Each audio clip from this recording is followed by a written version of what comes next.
Tere õhtust, meediakriitika alustab, stuudios on Sven Sildnik ja Andri Kiige. Ja vaatab meile vastu Krister Paris. Nii lolli riiki ei tohiks üldse olemas olla.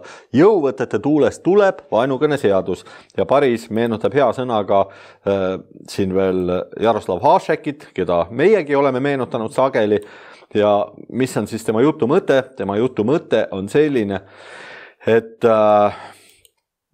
kõige hullem asi, mis üldse saab maailmas olla, kõige hullem riive sõnavabaduse vastu oli see, kui ei lubatud erinevatel, mulle tundub, et moslemi ja araabia taustaga meeleavaldajatele mõnedel Eesti vasakpoolsetel siis karjuda Hamasi hüüdlaused. Et see oli kõige räimenda, kirjutab ülim riive ja kirjutab Paris nii, viib minema 5 meeleavaldajat, kes kannavad luulelisi ridu. No näed, kirjanduskriitik.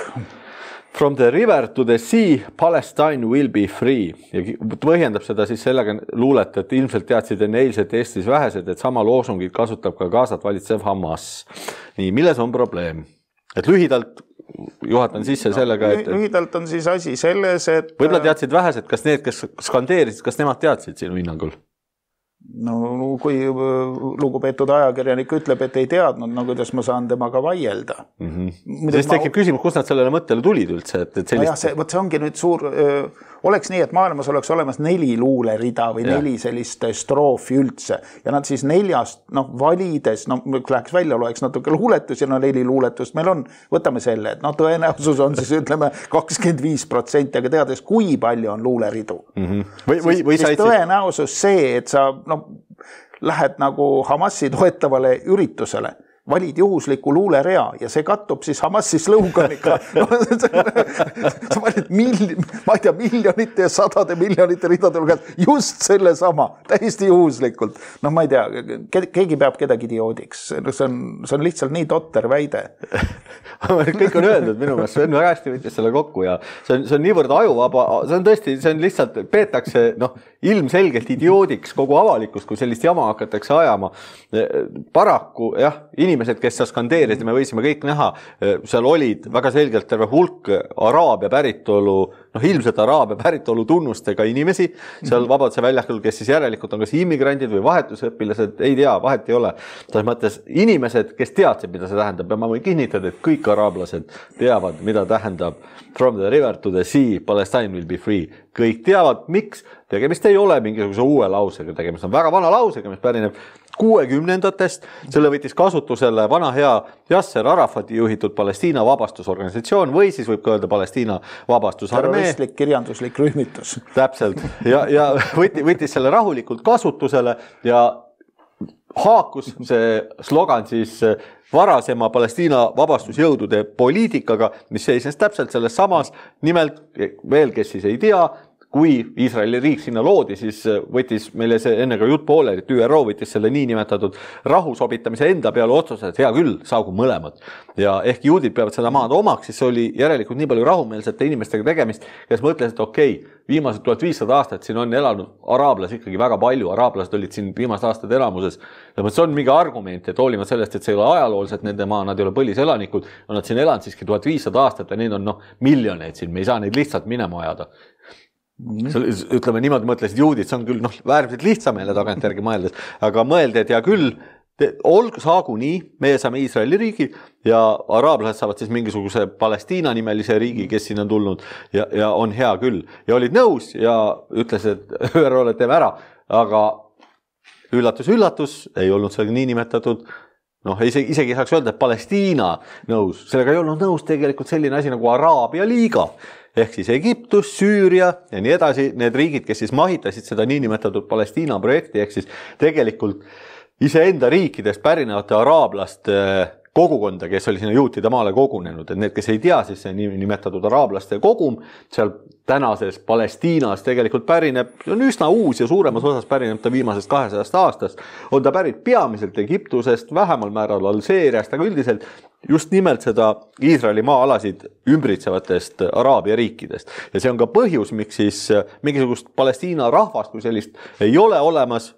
Viimati olid filistiinid, see on ainukene, aga tõesti... Nad on siis põhimõtteliselt nagu ameeriklased, umbes sama vana ajalooga rahvas. Enam-vähem, jah. Isegi vähem. Ameerikas on ikkagi 2 korda pikema ajalooga, kui võib öelda, et mingisugune 1600-ndatel juba nad, eks ole, jämendas joones seal juba toimus mingisugune korralik ränne.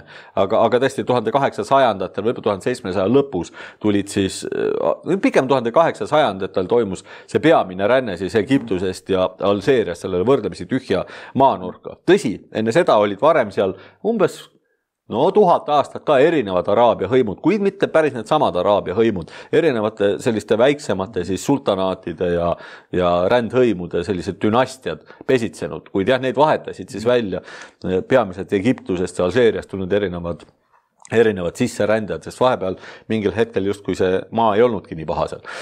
Et selline see minevik on ja seesama Araabia liiga sülitas siis ÜRO välja sirutatud ja ka Iisraeli juutide välja sirutatud pihku, et me ei soovi seda, mingit Iisraeli riiki siin ei saa olema, unustage ära, meie seda diili vastu ei võta ja okupeerisid hoopis siis kes mille seal Jordaania siis läänekalda ja Egiptus siis Gaza sektori.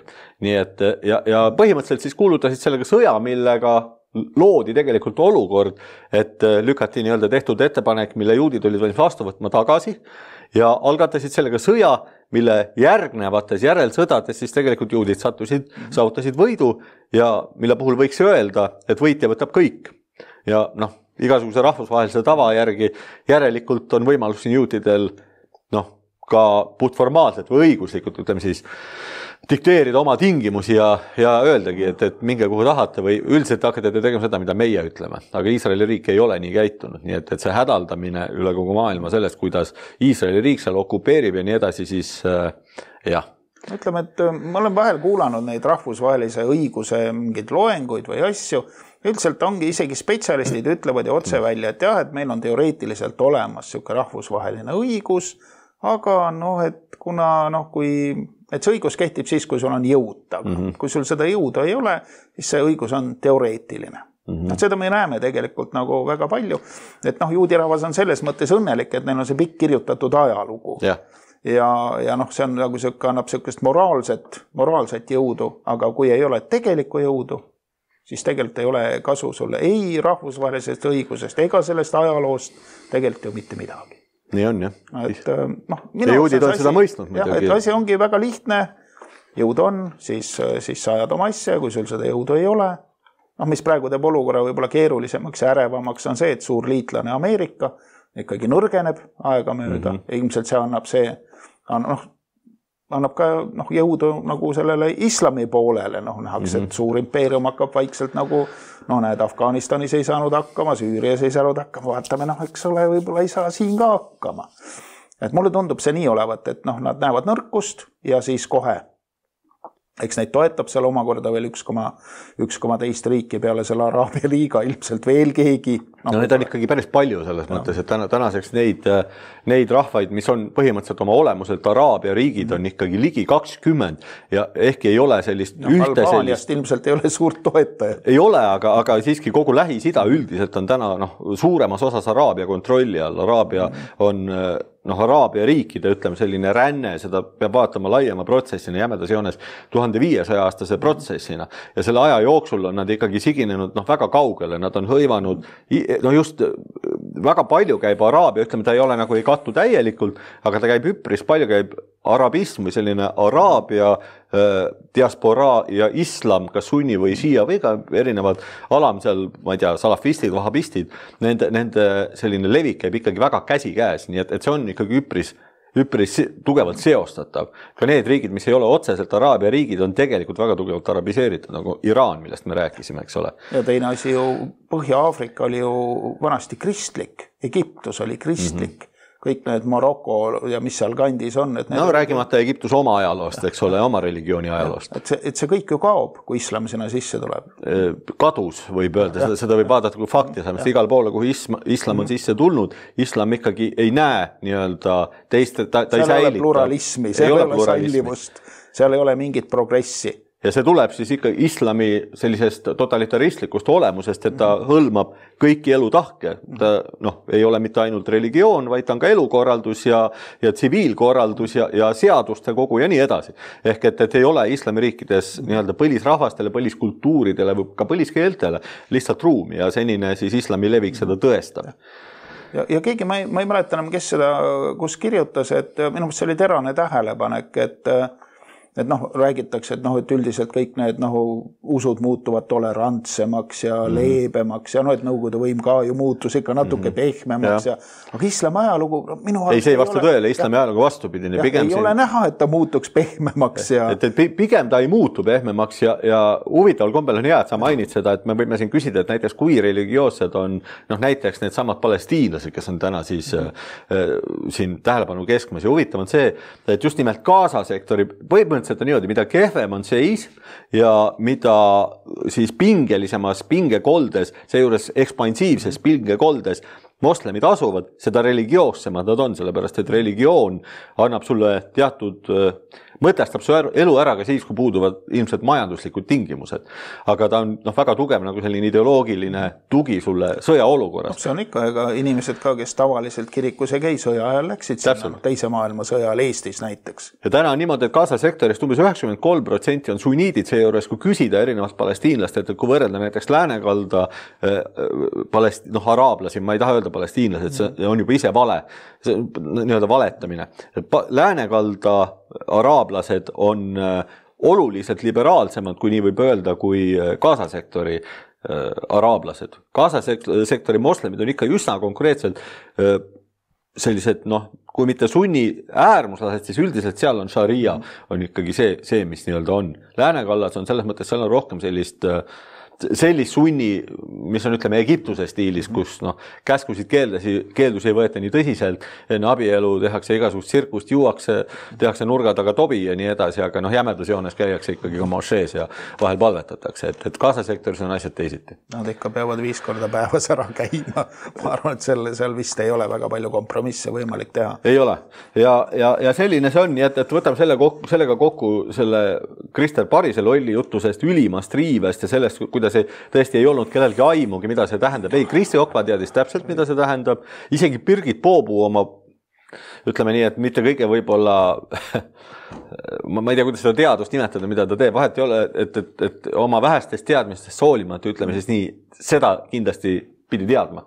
Ja iga üks, kes seal Vabaduse väljakul seda välja arvatud, võib-olla mõni tõesti selline, meil on siin me ei hakka seda klippi näitama ühest mehest, kes toitis karupiost ja uskus pani karule, metsakarule pani nimeks Lilli ja karul olid pojad. Karul olid pojad ja üritas selle metsakaruga sõbraks saada sinnamaani, kuni metsakaru sõi peost ära paar viinamarja, hammustas seejärel meest reiest, mille peale mees tõdes, et huvitav, kui kiiresti asjad maailmas võivad muutuda. et võib-olla tõesti oli paar sellist sõna otsas mõttes lihtsamesed kõlupead ka seal. Tõenäoliselt oli, kes ka kraamis oma plakati sealt välja, aga see ei vabanda, selline rumalus ei vabanda. Ütleme, üldine reegel on ju see, et seaduse mitte tundmine ei vabanda seaduse mitte täitmist, et kui sa ei tea, et terrorismi mahitamine on halb või sa ei tea, et see lause on terrorismi lausega, see ei tähenda seda, et sa ei teinud. Huvitav, kui mina läheks Vabaduse väljakule ja võtaks seal välja sellise väikse sildi, mille on peale kirjutatud juudid ahju ja ütlen, et aga mis on selles halba? See on luuleline. See on luuleline. Mäletate seda suvi oli vist, kus apteeker oli ahjus, seal oli hea soe ja mina mõtlesin, ma tulen siin nagu lihtsalt appi. Oli see Tootsipulm. Või oli Tootsipulm, et lihtsalt kena soe koht, näete, venelastel on kommeks olla ahju peal olla, et ma lihtsalt igale juudil oma majapidamine ja oma küttekeha, et mis sellest saab halb olla, mul ei ole mingi teadmist millest, et kui tõsiselt võetav see jutt on, aga selles mõttes, et selle lause räigus on täpselt sama. Need on oma räiguse astmelt, oma nõudmise sisult on tegemist ühe sama asjaga, lisaks siis selliste osapoolte sloganitega, kes omavahel olidki poliitilised liitlased, ehk siis ühel pool Adolf Hitler ja teisel pool tolleaegse Palestiina niinimetatud vabastumis tegelikult siis Palestiina rahvuslased, kes siis olidki omavahel liitlased.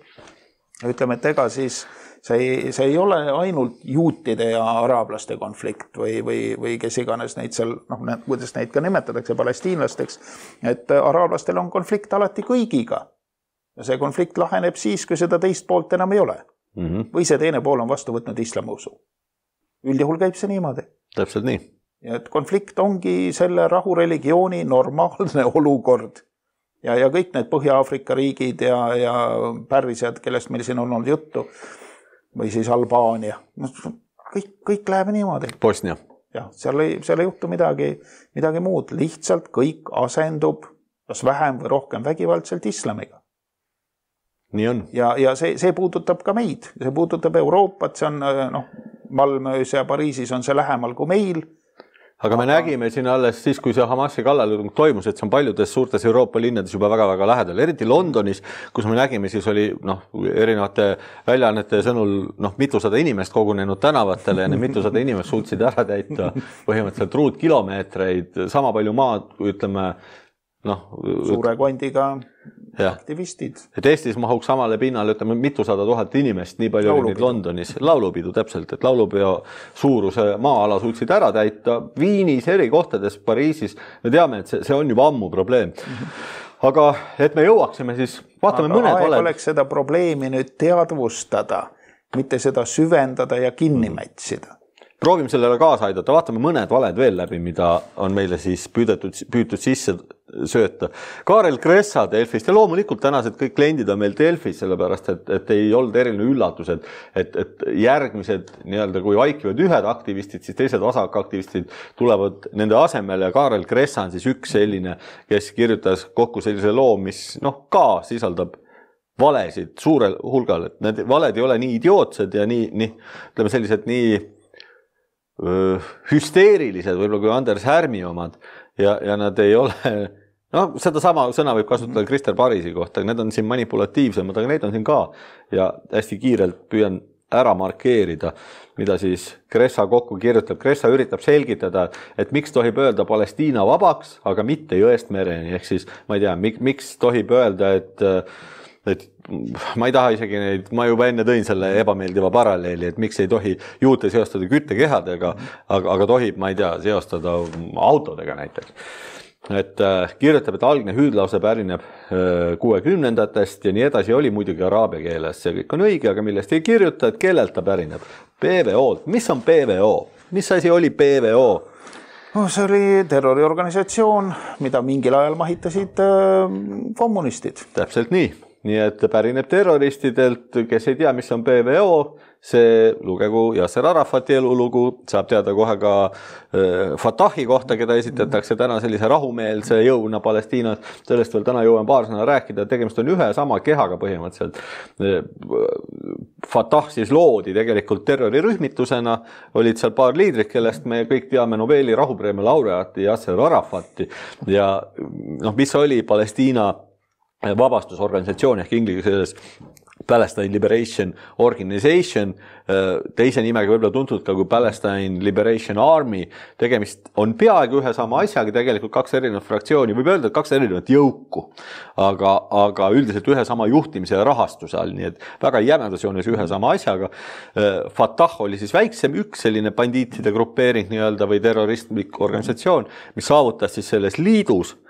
Põhimõtteliselt PVO kujutabki ennast selliste jõukude liitu, üritati siis neid Palestiina rahvuslaste terrorijõuke koondada ühe ühisnimetaja alla ja väga kiiresti Fatah kujunes neist kõige suuremaks jõuguks, kes võttis siis Arafati isikus PVO-s või PLO-s lõpuks ühel hetkel võimu üle. Aastaid hiljem muidugi väga kiiresti hakkasid erinevad Araabia riigid siis tänu sellele Fatahiga ja PVO-d selle kaudu siis pidama siis Palestiina, ütleme, sellise rahva, see tähendab Palestiinas elavate araablaste kõige legitiimsemaks esindajaks. Ilmselt neile sobis kõige paremini olemas olevat. Neile sobis, aga jah, väga kiiresti juhtus ka see, et eksis kuidagi, ütleme, äärmuslaste, see tähendab Palestiinas elavate araablastele meelepäraselt rajalt Yasser Arafat ära ja sellisele rajale, et hakkas juutidega kaupa tegema, see tähendab, et hakkas Iisraeliga tõesti rahu tegema ja nagu selgus on see miski, millele nende heade rahumeelsete palestiinlaste, keda meil siin Anders Härm ja Krister Paris ja teised kaitsevad, neile selline, ütleme, reetlikkus sugugi ei meeldinud lisaks sellele tõsi, ka see seltskond, Arafati seltskond teatud määral väidetavalt korrumpeerus ehk pani seda raha oma tasku veelgi rohkem, kui seda need šahid ja sultanid on seda seni teinud, mida nad alati on teinud nii palju, kui suudavad. Igatahes, kuidas ka pole kõige rohkem pandi pahaks Arafatile seda, et ta hakkas rahu tegema Iisraeliga ja üritas siis päriselt kahe riigi... Varasta, aga sõdi. Varasta, aga sõdi ja varasta, aga esinda ühe riigi ideed, mis tähendab seda, et ikkagi merest või jõest mereni ja ei ole siin mingit kahe riigi juttu, mida Arafat hakkas siis Iisraeli, Itzhak Rabiniga, kes siis muidugi neile, kes ei tea, aga siin me nüüd näeme siis näidet Iisraeli vasakpoolse poliitika ajaloost, ehk suur rahukangelane Itzhak Rabin, kellel on Tel Avivis oma väljak ja nii edasi, kõik oli tore, aga tuli siis see peamiselt ikkagi tema vasakpoolsetest vaadetest, mis tõttu Rabin on vastuoluline kuju Iisraelis ka tänapäeval. Ehk siis jämedas joones tegelikult kumbki pool seda rahuprotsessi siis heaks ei kiitnud. Tõsi, Rabin ja Arafat said selle tegevuse eest siis mõlemad Nobeli rahupreemia, mis oli mingis mõttes tsirkus, aga tõsi on see, et see rahumeelne Palestiina rahvas pidas siis Arafati mingis mõttes kas just reeturiks, aga jämedas joones üldiselt ei kirjutanud alla ja tänane Fatah siis on sellest veelgi, ütleme, taltsam ja neile antakse seetõttu, nende toetus on ka veelgi väiksem, mis tõttu siis Hamasi toetus on täna oluliselt suurem kui Fatahi. Ühesõnaga, mida sõjakam, seda suurem on toetus. Just nimelt. Nii rahaline toetus kui masside just nimelt. toetus. Ehk siis Fatahi ei toetada just nimelt selle pärast, et nad väidetavalt ei ole ei noti Iisraeli juute piisavalt maha. Pehmod on ja Hamasi toetus on oluliselt kõrgem ja miks Hamasil ei ole, ma ei tea, ütleme 90% toetust? Põhjus on väga lihtne. Palestiina araablastel on rohkem terroristlikke organisatsioone kui ainult Hamas on. Seal veel mitu tükki teist ja osad toetavad siis teisi terrorigrupeeringuid ja see on põhjus, miks see toetus seal jaguneb. Kui hinnata seda, milline on, ütleme, Palestiina araablaste suhtumine jämedas joones erinevatesse võimudesse ja juutidesse, see on väga lihtne. Umbes 90% kohalikest palestiinlastest, 85% üldiselt ikkagi arvab, et mitte tingimata, et kõik juudid tuleks ilma peatajata, aga jämedas joones arvad kõik, et mingit juudi riiki, sellest ei saa juttugi olla.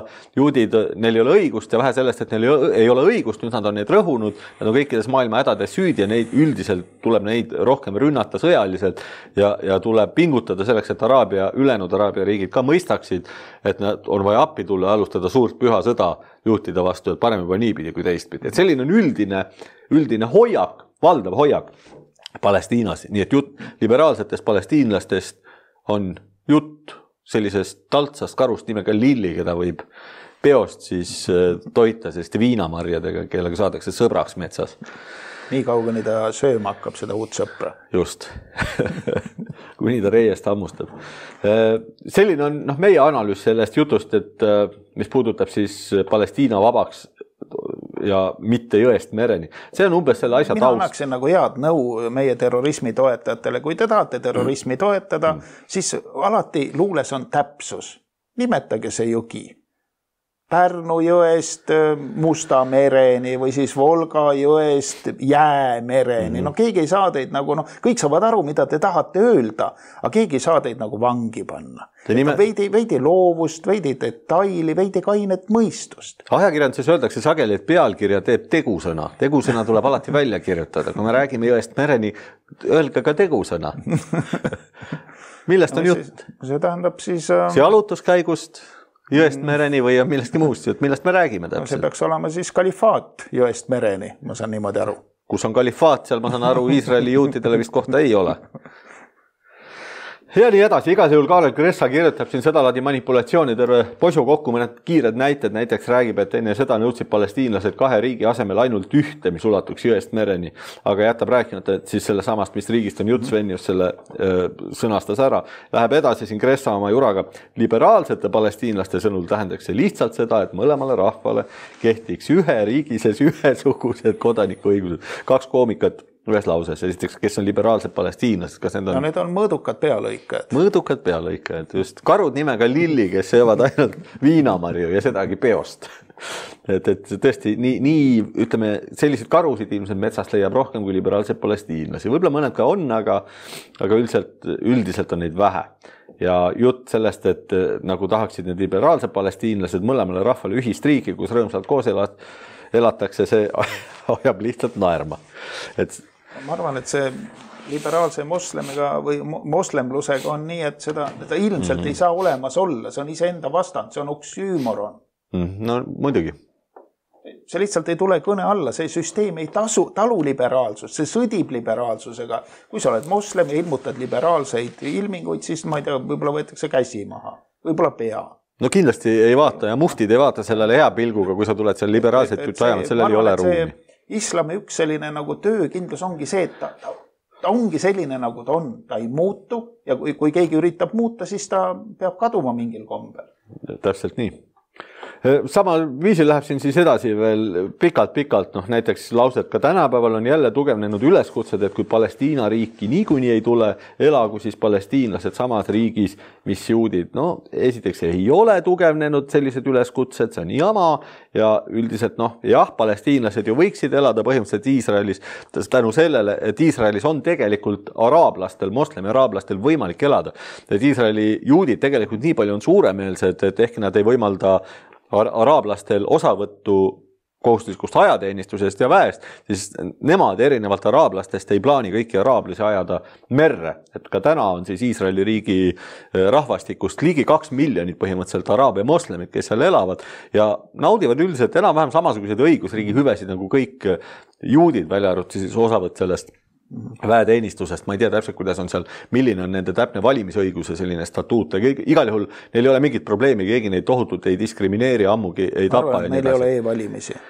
Kui mingid valimised üldse on. Jah, tõenäoliselt ei ole, aga igatahes nad saavad seal elada, siis ütleme nii, et palestiinlased selgelt ei ole, muidugi neile meeldiks elada Iisraeli riigis, ainult et neid ei soovita sinna kõige nende terrorismiga väga selgelt ja plaaniga kehtetada väga kiiresti selles Iisraeli riigis kalifaat. Selline soov iseseisvas rahvusriigis ei ole aktseptaabel, ütleme nii. Samas Euroopa Liidus on see väga okei. Euroopa Liidus on okei. Eestis seni nii ja naa, loodame, et ja nii edasi. Ja üldiselt siis lõpetab sellise huvitava hüperbooli või parabooli või ma ei teagi mingisuguse veidra madallennuga Kaarel Kresta, kus ta räägib, et jagab palestiinlased siis liberaalseteks, vähem liberaalseteks ja kõige käredamateks ja see võrdlus on siis umbes selline, et kõige liberaalsemad palestiinlased on suuremeelselt nõus elama juutide riigis, vähem liberaalsed palestiinlased olla vihjanud, aga pelgalt vihjanud.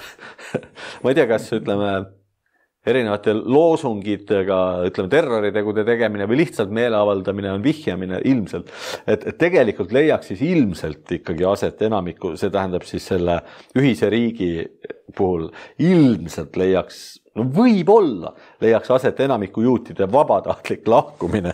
Et kuidas see välja näeb, et juudid võivad korraldada hääletused, kas me peaksime ära minema jälle on pühalt maalt ja siis, kui nad otsustavad kõik, et sõbrad, lähme parem lihtsalt minema, et siis nad võivad lahkuda, neil lubatakse lahkuda ja siis võtab Kressa nii kokku, et kõige käredamad räägivad otse juutide väljaajamised, et minnakse, muftid lähevad ja ütlevad, et te peate lahkuma, minge heaga minema.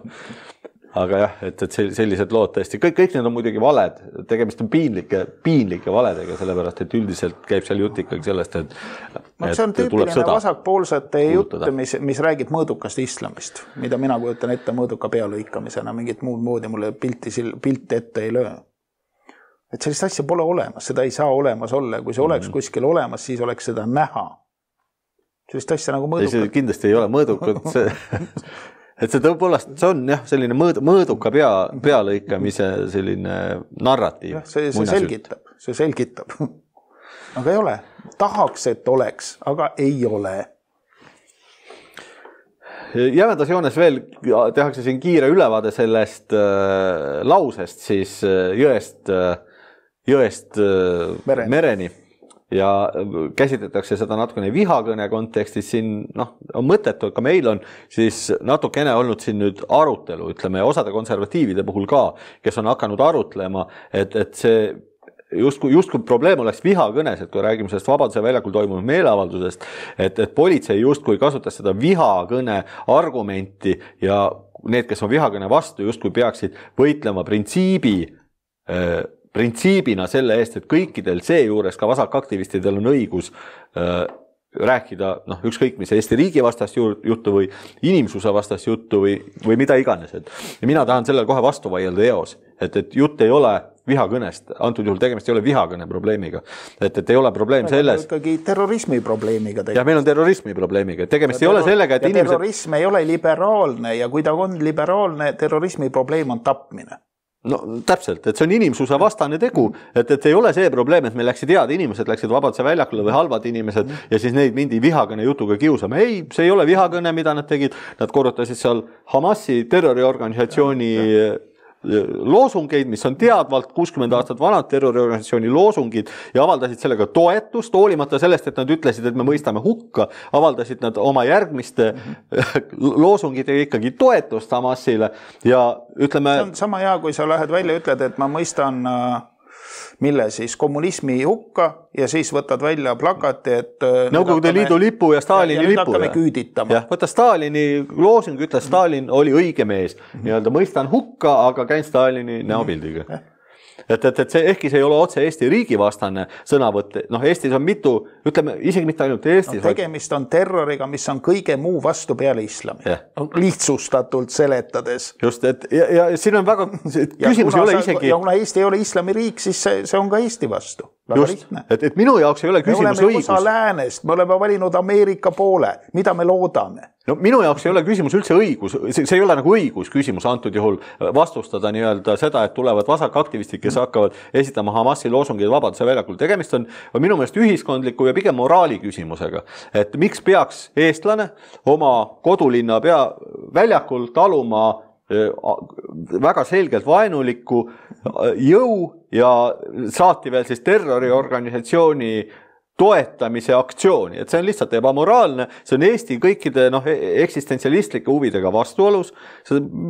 Sama hästi võiks küsida, et kui keegi läheb ja korraldab näiteks massi meeleavalduse, ütleme, ma ei tea, mõne massi mõrvari toetuseks, vahet ei ole millise, et see lihtsalt ma ei Tšikatilo.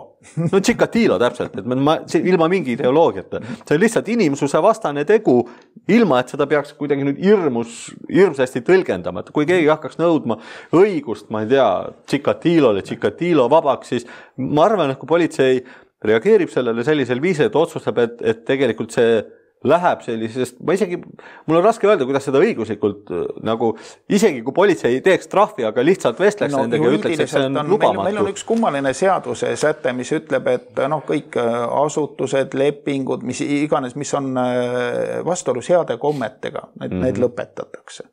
Ma arvan, et see on ka täitsa pädev. See asi praegu ei olnud heade kommetega kooskõlas ja see tuleb lõpetada. Täpselt, see on täitsa pädev liigitus. Ei mäleta seda seadust, aga mõte on selline. Et Eestis on mitu instrumenti, millega sa saad sellist laadi asju. Seda kasutatakse vähe, ma mäletan, kunagi seda üritati kasutada ajale post sulgemiseks. Jah.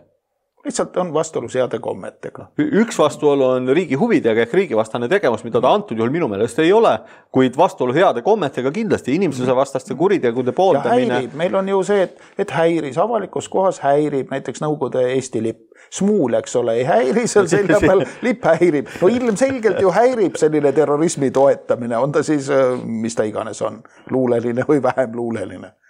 No jah, ütleme nii, siis instrumentaalne vahend siin on võib-olla arutelu objekt, selle üle võib arutledes, kindlasti see ei pea olema vihakõne. Laias valikus on olemas neid asju. Meil on täpselt, meil on olemas ja ma arvan, et kui siin hästi nüüd hakata, ütleme, kui õigusteada selle asja läbi arutakse, ma ei imesta, kui kokkuvõttes selline tegu on mingis mõttes ka Eesti riigi huvidega vastuolus, kui ta ei ole otse Eesti riigi vastane. Mina ei väsi kordamast, et terroriste jagatakse 3 liiki. Esimese astme terrorist paneb pommi, teise astme riik aitab teda kuidagi rahaga, logistikaga, peavarjuga, 3. aitab teda oma toetusega, moraalse toetusega, oma kirjatöödega, oma meeleavaldustega. See on 3. astme terrorismi Euroopa mõttes, mitte minu mõttes. Ja see tõepoolest on terrorismi toetamine ja ma ei tea, mille alla me selle liigitame, see ei pea kindlasti olema vihakõne, aga ei ole kahtlust, et terrorismi toetamine. Et Euroopa nagu selline õigusruum võimaldaks seda terrorismina käsitleda praegu.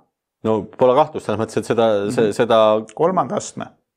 Ma ei tea mitmenda astme ja ma siin kahtlustan ka muidugi irooniat selle pärast, et ütleme nii, et neidki silte on tegelikult kuritarvitatud. Aga igat asja saab kuritarvitada, aga minu meelest siin saaks seda ka tarvitada ilma igasuguse irooniata, ilma naljata ja täiesti tõsiselt. Et seda ta tõesti on, et kui seda üldse kasutada millalgi, siis siin ju ongi. Kui mingid noored jopskid panna nüüd terrorismi eest kinni mingi. Ei mõttetu, aga kõrvu rullida ja nagu väntsutada natuke siiski võiks. Mina arvan, et praegu politsei käitus mõistlikult ja proportsionaalselt sellega. Ehk ma saan aru, et nendega viidi läbi vestlus, võib-olla tehakse neile mingi trahv, juhul kui seal olid ka mõned moslemi, ütleme päritoluga isikud, siis nende nimed tõenäoliselt pandi kirja ja kokkuvõttes.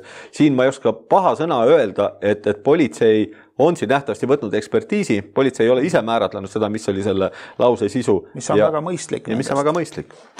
Nii et kiidame heaks, mina kiidan kindlasti heaks ja mina ei ole kunagi ka arvanud seda, nagu sõnavabadus peaks olema absoluutne kõikide õiguste ema, mille nimel kõik teised õigused tuleb vajadusel, millele kõik teised õigused vajadusel tuleb allutada. Näiteks, kui vastuolu tekib, ütleme, põhiväärtustega, mis on meil põhiseaduses, siis need kindlasti prevaleerivad vajadusel ka sõnavabaduse üle, enne kõike, mis puudutab seda põhiseaduse preambulit. Ja terrorism on nii tõsine asi, et siin ikkagi peab väga hoolikalt mõtlema, kui palju ja mida lubatakse nagu agiteerida, propageerida ja takka kiita. Täpselt.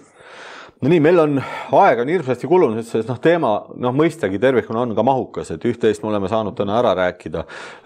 Kiiresti vaatame veel üle, kas on midagi olulist, et märgime ära näiteks selle, et on olnud mõned tekstid, mis tegelikult on siis lasknud ka mõistushäälel kõlada ja ei ole üllatus, kellelt nad on tulnud, et nii on siis üks, kes rääkis põhimõtteliselt seda, mida meiega oleme rääkinud, üllatus, kõigi poolt palju kirjutatud Mart Helme. See ütles, esiteks käsitles selle asja geopoliitilist tahku. Iisrael on, millele ka sinu jutt on täna viidanud palju kordi, et Iisrael on tegelikult täna see jõud, mis hoiab seda väga agressiivset islami ekspansiooni praktiliselt üksinda tagasi ja kujutab siis islami Araabia riikide vaates endast täna väga tõsist pidurit islami kalifaadi laiendamisele tänu sellele, et nad on, Iisraeli riik on täna saavutanud üsna tõsise sõjalise jõu ja kujutab endast seejuures siis suurt probleemi, eks ole, islami laienemise edasise levikul. Et see on siis see põhjus, miks see on niivõrd põhimõtteline või printsipiaalne, selles on põhjus. Kujutan ette, kui suur moraalne võits oleks kalifaadile, kui nad saaksid mitte ainult moraalne, vaid ka regionaalne. See tähendab kohe, et kukub terve rida riike ilmselt ja kalifaadi piir nihkub praktiliselt Euroopasse. Ja see on ka põhjus, miks Iisrael on loomulikult mitte ainult Eesti, vaid kõikide Euroopa rahvusriikide loomulik liitlane. Täna on see peamine, mis hoiab tagasi seda islami ekspansiooni, mis tegelikult on väga edukas olnud Euroopa samm edasi. Ja mille vastu Euroopa oma sellise leebe inisemisega on täiesti võimetu, täiesti kaitsetu. Et see kujutab endast, tõenäoliselt Iisrael kujutab endast täna üldse kogu maailmas võib-olla sellist peamist, isegi mitte ainult seal Levantis, vaid kogu maailmas kõige, ütleme, kindlamat ankrupunkti siis reaalsed mudelid, mis töötab. Täpselt. Ja see on siis kindlasti üks põhjus, miks see on nii põhimõtteline. Sellest kirjutab siis Mart Helme, kes näeb siin sellist otsest kasu ja Mart Helme ei ole õnneks ainus, et väga huvitaval kombel on erinevaid asju öelnud ka lähiriikide. Näiteks huvitava liigutuse tegi kas eile või üleeile Läti korvpalliföderatsioon, mille juht Kaspar Tsiprus saatis teadupärast, et Iisraeli korvpalliklubid ei saa erinevates liigades pidada oma kodukohtumisi, kuna käib põhimõtteliselt sõda ja on terrorioht ja ei saanud nad pikka aega mängida, sellepärast et neil oli võimatu või väga raske leida kodumängudeks saale. Ühe sellise lahenduse pakkus välja, kas oli üleeile vist Läti korvpalliföderatsioon, kes saatis väga avatud kirja, selle juht Kaspar Tsiprus kirjutas, et saadakse suurepäraselt aru põhjustest, tuntakse kaasa selle Tapatalgu puhul ja tänu sellele ulatatakse abikäsi ja võimaldatakse siis Hapoel Holoni klubil pidada kõik oma eurosarja kohtumised Läti Riia areenil. See oli siis, tegi Läti sel hetkel tegelikult rahvusvahelise poliitika areenil korvpalliliidu kaudu väga suureks ja võib öelda, et see üks ainukene Läti korvpalliliidu kiri tõenäoliselt kujutas endast väga olulist suurt sammu tegelikult Läti ja Iisraeli riigi suhetes. Ma ei imesta, kui lõpeb see sellega, et ühel hetkel Iisraeli riik on näiteks Läti riigile suurepärane koostööpartner, ma ei tea, näiteks erineva sõjatehnika vallas. Iisrael on juba selgelt peale Venemaa hammaste näitamist öelnud välja selle, et nii kui Gaza sõda saab läbi, nii pannakse väga palju jõudu selleks, et aidata Ukrainat oma sõjatehnikaga. No, spordi teemal ilmus Postimehes ka uudis, kuidas Saksamaa klubi viskas Palestiinale poolehoidu väljendanud jalgpalluri meeskonnast välja. Ma küll peast ei mäleta, Mainz oli see klubi siis. Et näib, et spordimaailmas on nagu sellist tervet mõistust oluliselt rohkem kui kultuuri- ja kunstiringkondades. Ja spordimaailm üldiselt on Euroopas oluliselt parempoolsem. See ei ole nii Ameerika Ühendriikides, kus spordis on mustanahalised on suures ülekaalus ja üldiselt on nemad rohkem oma erinevate liikumiste kaudu toetamas vasakpoolseid erinevaid aktiviteete, kuid Euroopa riikides on väga palju sageli spordiklubid oma olemuselt, eriti nende toetajaskonnad hästi parempoolsed. Ja näiteid ei pea kaugelt otsima, et isegi Eestis oma olemuselt sport üldiselt hoidab rahvuslikku uhkust. Ja nii on sageli spordivõistkondade fänniklubid sageli ühtlasi ka väga maru rahvuslikud.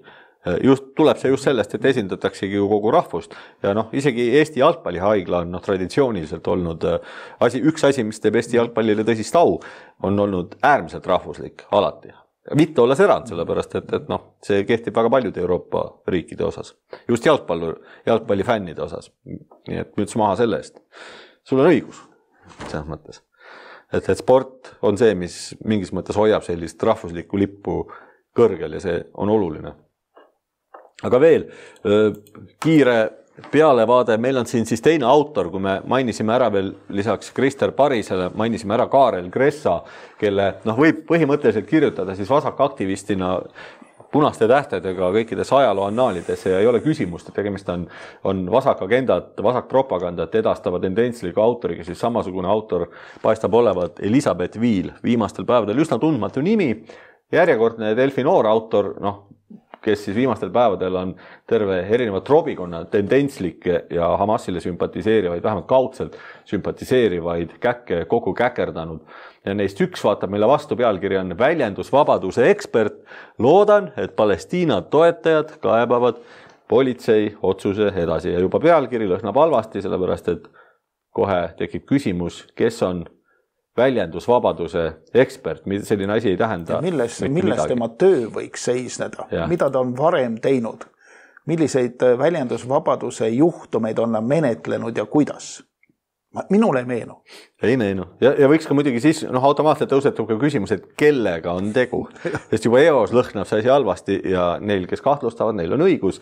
Nii nimetatud väljendusvabaduse ekspert, ehk siis sellise ekspertiisi esindaja, mida ei eksisteeri, sellise inimesena esitletakse ei kedagi muud kui tuntud LGBT aktivisti ja niinimetatud Eesti Inimõiguste Keskuse juristi Kelly Krostali.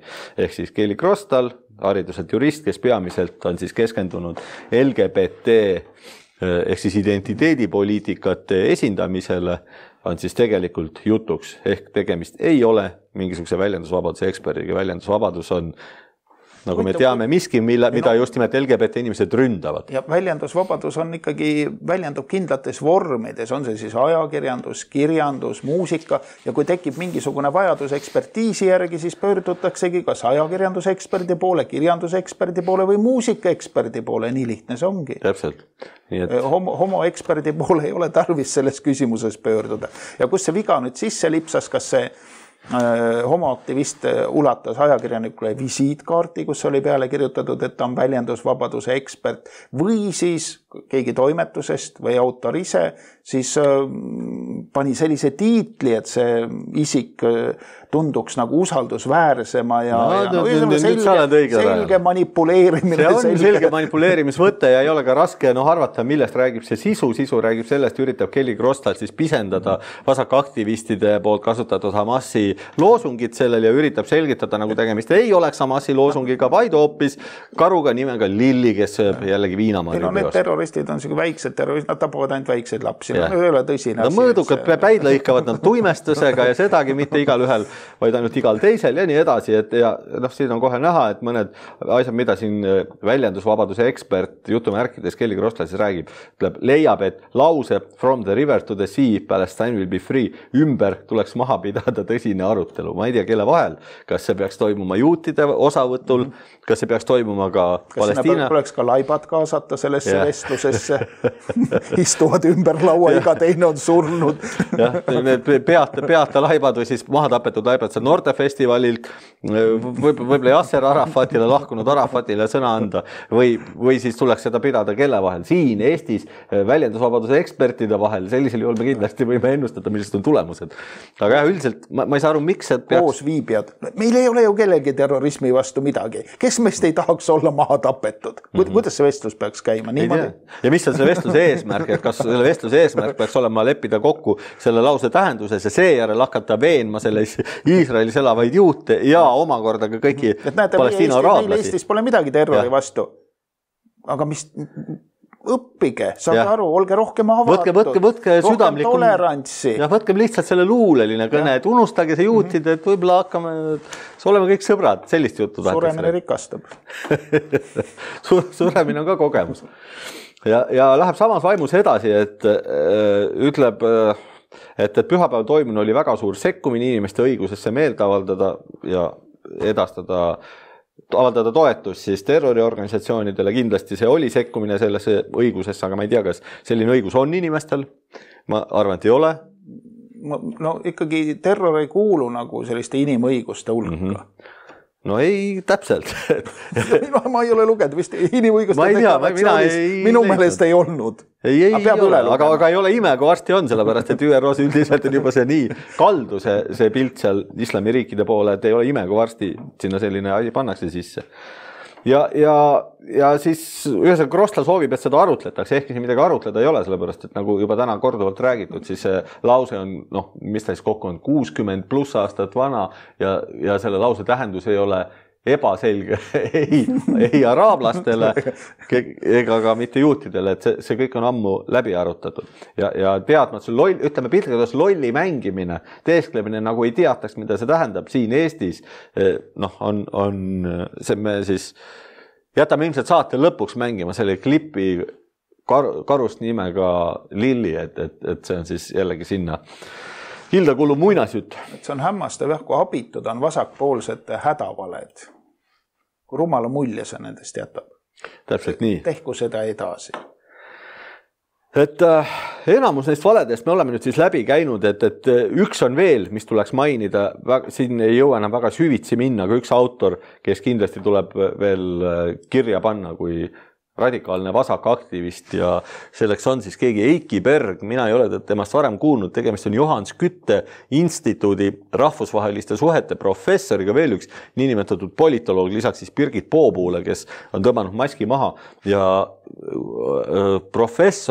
igal juhul see professor Eiki Berg räägib siis ka selliseid valesid, mis oma skaalalt lähevad kuhugi sinna Anders Härmi valede kilda, räägib, et Iisraeli enesekaitse on võrdväärne Nõukogude Eesti hävituspataljonide õigustusega kaitsta end metsavendade eest. Et kuna tema määratleb Iisraeli riiki okupatsioonijõuna, siis paneb ta nad hävituspataljonidega ühte patta, ainult et probleem on millele ta nagu sellel arvamusel tugineb? Kas see on mõni kohtuotsus või mõni ÜRO paber?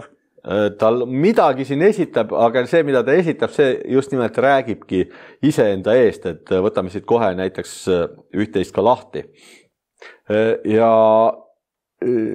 põhimõtteliselt siis esitab ta siin mõned erinevad argumendid, aga ma ei hakka neid kõiki, toome kõigepealt välja selle, et näiteks kes viitsis pisut kaevuda erinevates infokihtides, avastas korraga rohkem värve sisaldavaid detaile. Näiteks seda, et Gazat valitsev Hamas on tõsises konfliktis läänekaldal valitseva Fatahiga, või siis seda, et Hamasi toetus Gazas elavate palestiinlaste seas oli 2023. aasta septembris 27% ja nii edasi. Et ehk siis hakkab nagu selliste No seal on nüüd mingid numbrid, eks siin olid numbrid, jah. Ja küsimus on, kas need numbrid pärinevad siis mingisuguselt ühelt public opinion pollilt, see juures oli ilmselt, täpselt ei tea seda küsimust, aga tõenäoliselt oli küsitud midagi sellist. Paljud küsitlused on umbes sellised, et keda te eelistaksite riigivõimuna, et kas te eelistaksite näiteks palestiinlasi esindava riigivõimuna Hamasi, seda. Selliseid küsitlusi tehakse seda, seal pidevalt ja seal tõepoolest on siis saanud erinevatel aegadel Hamas, ütleme, seejuures kõige rohkem hääli ja mitte ainult 27%, vaid enamasti ikkagi kõvasti üle 30–40% umbes, mis tegelikult nagu poliitilise erakonna mõttes näitab väga suurt toetust. See on suurem toetus, kui Eestis on Reformierakonnal. Aga selles mõttes täna oleme juba natuke avanud seda, et seda ei saa tegelikult võtta sellena, missugune on inimeste suhtumine Hamasi, et see on manipulatsioon, jätab mulje nagu umbes 27% inimestest toetaks Hamasi, ülejäänud oleksid vastu. See on vale.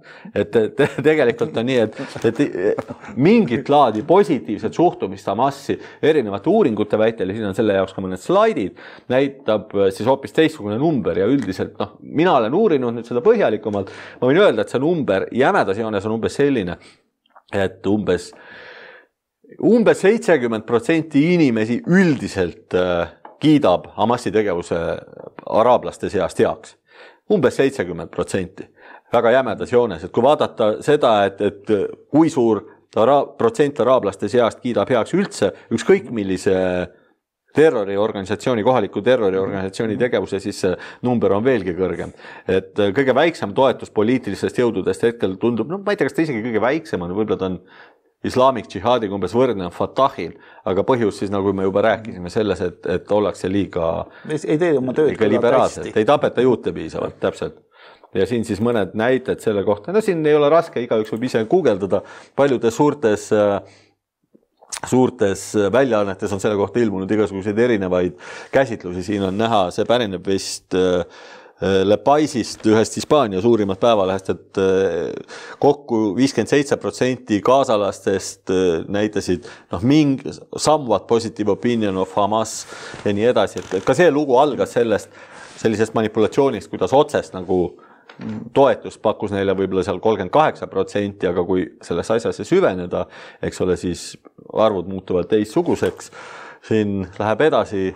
See on El Paisi lugu siis ühest mõttekojast, Lähis-Ida mõttekojast, et Hamasi rünnakul oli väga lai toetus ja üleüldiselt ka Hamasi toetus ongi ka läänekaldal kõrgem, oluliselt kõrgem kui Fatahil, aga Hamasi rünnakule oli veel omakorda toetus veel palju kõrgem. Ehk siis Hamasi toetust natukene vähendab see, et ega Hamas ei ole inimestel nagu omalt poolt midagi andnud. See ei tähenda see, et Hamasi ei toetata nagu riigivõimuna, ei tähenda, et ei kiideta heaks Hamasi rünnakut. Et asi on selles, et nimelt saavad ka Palestiinas elavad araablased suurepäraselt aru, et Hamas ei ole administratiivvõimekusega üksus, tegemist on terrorijõuguga.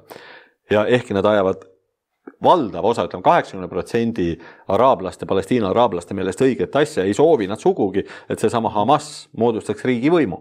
Pigem nad sooviksid, et erinevad abiametnikud oleksid riigivõim ja Hamas teeks siis rahulikult oma õiget asja, milleks on juutide tapmine, millel on suur toetus.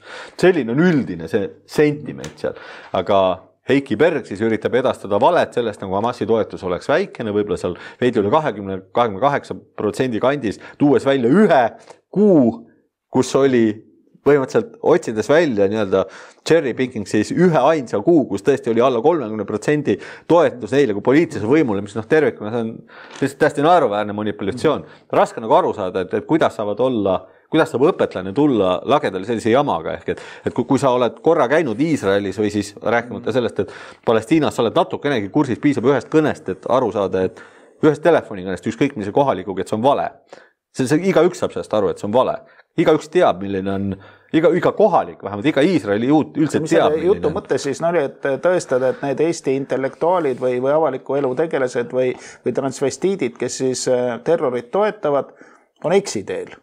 Või milleks see väike number? No, üldiselt üritab ta ikkagi tõestada, nagu kõik teisedki aktivistid, et Iisrael tegelikult on paha, Iisrael on terroriorganisatsioon ja Hamas on hea, hoolimata sellest, et ta on selles mõttes hea, et ta ajab õiget asja, aga kuna ta on terrorist, siis tuleb teda hukka mõista ja õnneks ei toeta teda Palestiina inglikesed, aga Palestiina araablased, nemad on üldse täitsa, nemad on nagu ohvrid siin, Hamasi nad ei toeta, ehkki Hamas on ka suhteliselt õige, nemad üldse ei puutu üldse asjasse ja üritavad jämedasjoones, mida nad üritavad tõestada, et Palestiinat toetades nad ei toeta Hamasi, üritavad distantseerida ennast Hamasist, mis on luul, sellepärast et Hamasi toetus Palestiinas on ülikõrge ja üldiselt tegelikult Palestiina rahvas ei ole siin üldse mingi objekt, Palestiina rahvast ei ole olemas, Palestiinas elab teatud hulk kokku siis ligi 6 miljonit erinevat araablast, kes pärinevad viimase paarisaja aasta jooksul, nagu me rääkisime, on tulnud sinna Egiptusest, Alžeeriast ja jämedas joones on ikkagi tegemist erinevate Araabia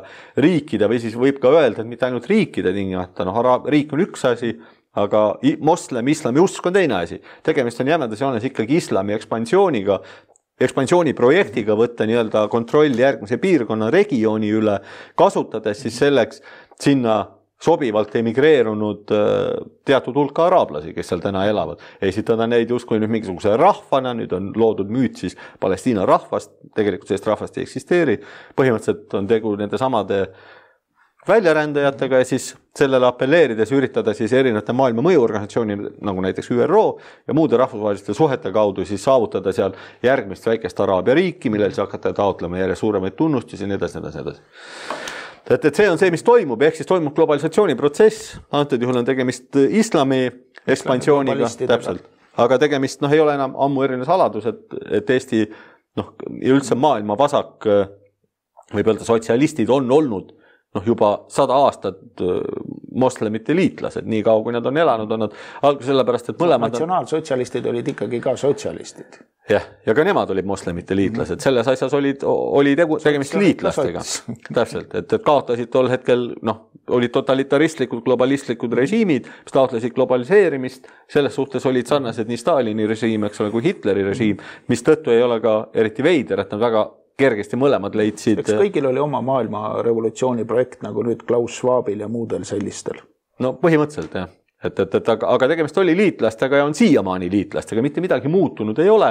Nii et kui otsitakse fašiste, siis fašistide otsimine rahvusriikide seast üldiselt ei ole väga jätkusuutlik. Fašistid on teises kohas. Fašistid on jätkuvalt fašistid, kommunistid, nii edasi, kõik need halvad nimed on ikkagi üldiselt selliste globaliseerumismeelsete jõudude poole peal, mida siis täna esindab kõige edukamalt lihtsalt islam, sellepärast et teised globalisatsiooniprojektid on tänaseks läbi kukkunud ajutiselt. Ja sellised pehmed ja räägivad sitika söömisest ja kliimast ja muudest asjadest. Islam on selles mõttes ikkagi suhteliselt aus, nad ütlevad lahtise tekstiga välja, mida nad tahavad teha. Ja islam on hetkel nagu tegevuse mõttes taktikaliselt, kui mitte edukas, siis ta vähemalt elab. Et Nõukogude Liidu nii-öelda sotsialistik internatsionaal hetkel on varisurmas, tõsi, ta on nüüd justkui mingit uuesti sündi läbi tegemas, fašism on täiesti välja surnud, seda globaliseerivad mehhanismi täna kasutada ei saa, kuid islami globalisatsiooniprojekt, islami kalifaadi kehtestamine mingis mõttes toimib, tal on mõju rahvusvahelistes organisatsioonides ja tal on ressursse, ta on liitlasena täna justkui olemas ja see on põhjus, miks tema poole erinevad vasaksotsialistid hoiavad. Ta on elujõuline, islamil on ikkagi üks eelis, mida, kui me võrdleme Euroopa kultuuriga, nimetame siis kristluseks või mingisuguseks uusmarksismiks, mis iganes ta siis on meil siin läbi segi, aga kui keskmises eurooplase peres on seal midagi üks last, seal võib-olla natukene rohkem, kahte vist ei tulegi kuskil Euroopas enam eriti ära, siis moslemi peredes neid lapsi on seal võib-olla 8, võib-olla 6, võib-olla rohkem. Need sündimuskordajad on sellised, et minu teada Iisraeli asunike seas on see traditsiooniliselt laste arv olnud pere kohta 2,6 keskmiselt, siis sama regiooni moslemite seas on see keskmine laste arv pere kohta olnud 3,4 vist või 3,6 emkumb. See on kaunis vähe veel. Aga siiski see on väga oluline erinevus tegelikult. Pikas perspektiivis see ikkagi on ilmselge, kelle mass on suurem ja üks asi jah, et nad on võimelised lapsi sünnitama ja teine asi, nad on võimelised oma vaadete nimel surema. Ja see on väga jõhker kombinatsioon, millele meil ei ole nagu suurt midagi vastu panna. Ja see ei ole tegelikult ka üldse mitte vähetähtis asjaolu Levantis, selles mõttes, et Iisraeli teadlased nõustuvad, et ehkki justkui tänu tagasirändele on Iisraeli rahvastiku arvu kasv suhteliselt positiivne, siis tegelikult üldiselt sündimuskordajaid võrreldes on ikkagi asi väga muret tekitav, et kogu see suur palestiinlaste osakaal tänases või siis araablaste osakaal tänases Palestiinas või tänasel vanas muistsetel Iisraeli aladel on tulnud tegelikult just nimelt normaalse sündimuse tagajärjel tänu sellele, et araabia perekondade laste arv on nii palju suurem ja see on andnud tegelikult selle nii-öelda majoraadi või selle majoriteedi siis araabia peredele siin viimaste 100 aastate jooksul. Nii et ka seal see on tegelikult väga reaalne probleem. Et väga paljude vigadega, väga ebameeldiv süsteem, aga elujõuline. Väga elujõuline, jah, selles mõttes, et ta on suuteline nii nagu sarnaselt mõneti Venemaaga tegelikult ütleme läbi ajama palju vähema kultuuriga. Tänu sellele, et on mingit laadi selline hästi tugev hierarhia, hästi julm elanike suhtes, väga selline repressiivne ja tänu sellele elujõuline tegelikult. Tänu sellele ei muutu pehmeks, mingit reformatsiooni ei teki. Ta säilitab väga tugeva sõjalise konkurentsivõime tänu sellele, et rahvast kogu aeg represseeritakse ja mingis mõttes põhines ju ka Nõukogude Liidu selline sõjaline efektiivsus tänu sellele, et rahvas oli üldiselt kontrolli all. Nii kui kontroll kadus, nii kadus ka igasugune sõjaline konkurentsivõime, varises laiali just nimelt sõjamasin. Nii et see annab täna teatavate režiimide elujõulise. Seda sündivust ja tapahimu ja reaalset tapmist arvestades ikkagi võiks mõelda, mida sa toetad. Jah, et me oleme seda pilti nüüd üritanud omalt poolt hästi palju avada ja see on olnud ikkagi selline mingis mõttes populaarteaduslik käsitlus. Ilmselt saab lähipäevadel rohkem lugeda ka Eesti selle valdkonna teadlastelt.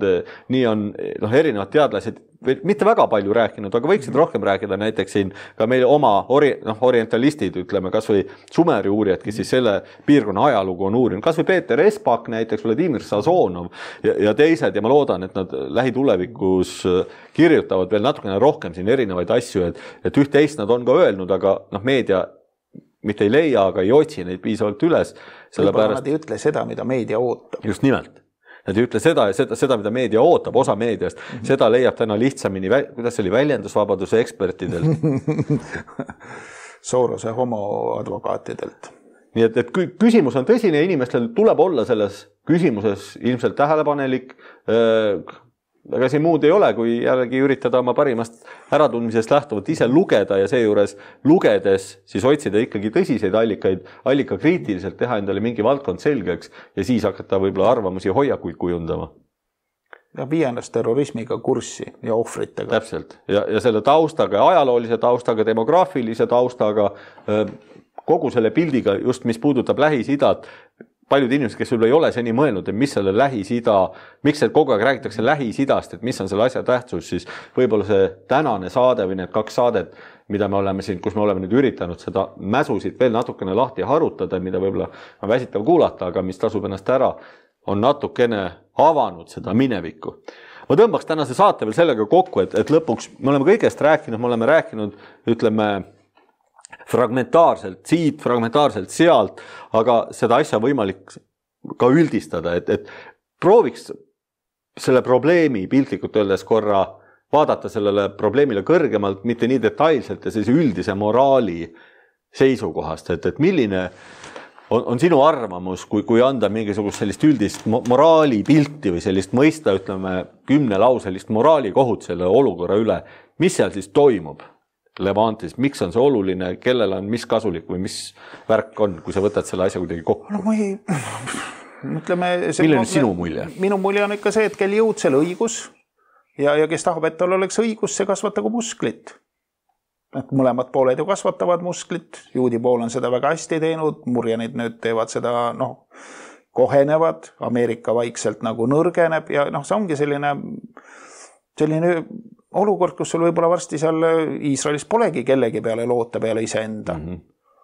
Et selles mõttes see on nagu Eestiga sarnane olukord, et mingil hetkel sa võid küll rääkida, et kunagi enam ei ole üksi, aga sa võid olla jälle üksi ja siis ei aita mingi muu asi kui ainult nagu rusikad. Sul peab olema omal korralik rusikas ja vähe sellest, sul peab olema ka paar sõpra kõrval, kui sul enda rusikad on nii väiksed. Hea kui on. Jah.